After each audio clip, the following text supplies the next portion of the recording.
बंत block छयल Singh panchayat रे राज्य BJP संपादक अभिमन्यु सेठी आज निर्वाचन प्रचार को ओह्लैଛନ୍ତି। सकाळे ग्राम देवी पाखरे पूजार्चना पर घर को घर जाई दलीय नेता प्रार्थी भोट मागिथिले। विधानसभा नेता बद्री नारायण धल शासक दलर दुर्नीति भ्रष्टाचार विरोध में जनमत सृष्टि होइछि। आगामी निर्वाचन में लोके बैलेट पेपर तार जवाब देवे बोली कहितबा बेले एही पंचायत सरपंच समिति सभ्य प्रार्थी विपुल विजय हासिल करबा नै दल कार्य पानी बदल रे मदर आसर खोलिछि बिजु जनता दल सरकार।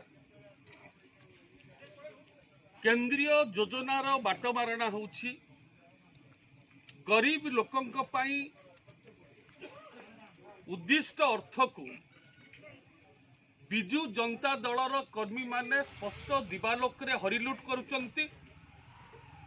माननीय प्रधानमंत्री नरेंद्र मोदी जन कल्याणकारी योजना को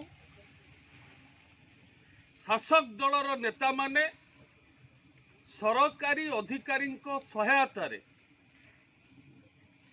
योग्य हिताधिकारी को न देई राजनैतिक उद्देश्य रखी दलीय भित्ति रे हिताधिकारी चयन करा जाउछि। तो बंत ब्लॉक रे एबे गोटे परिवर्तन मानसिकता आमे अनुभव करूछु, लोकंक भितर लक्ष्य करूछु। मो अभिमन्यु सेठी राज्य संपादक भारतीय जनता पार्टी। शासक दलर कला टंका आगे आप भारतीय जनता पार्टी ब्लॉक रे यशस्वी करने केमती रणकौशल देखो आज्ञा गोटे जिनस स्पष्ट एटी आजिका दिन में ओडिशा रे दुर्नीति और भ्रष्टाचार अन्य नाम होची बिजु जनता दल।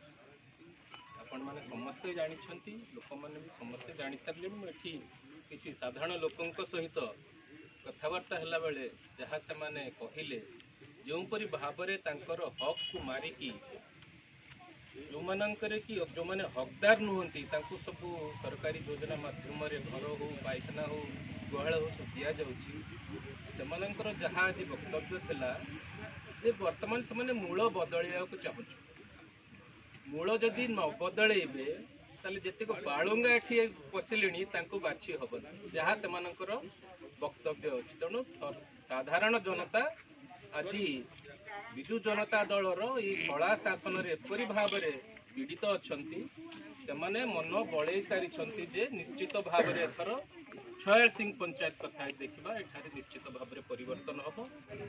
नमस्कार, सुधांशेखर जेना 15 नंबर जून जिला परिषद भारतीय जनता पार्टी तरफ प्रार्थी होती आसला देखा पाँच जे कि छयल सिंह पंचायत आमर यशस्वी प्रधानमंत्री श्री नरेंद्र मोदी आदर्श एठार बहुत नागरिक माने अनुप्राणित हो बहुत आपंकर जनसमुद्र हिसाब से समर्थन आम दौरान आठी आम केवल गोटे जिन जब कहूँ जे कि आमर विकास गोटे जोटा कि आप विकास केवल ये बुझा जाए जे केवल आप रास्ता कि पक्का घर देखिए विकास होनी केवल केवल विकास अर्थ केवल हूँ मार हांडीशाल विकास आरंभ हुए बापार मनी पर्स विकास ही आरंभ हुए गोटे युवक हिसाब से गोटे युवक तार पकेट ही तार विकास आरंभ हुए।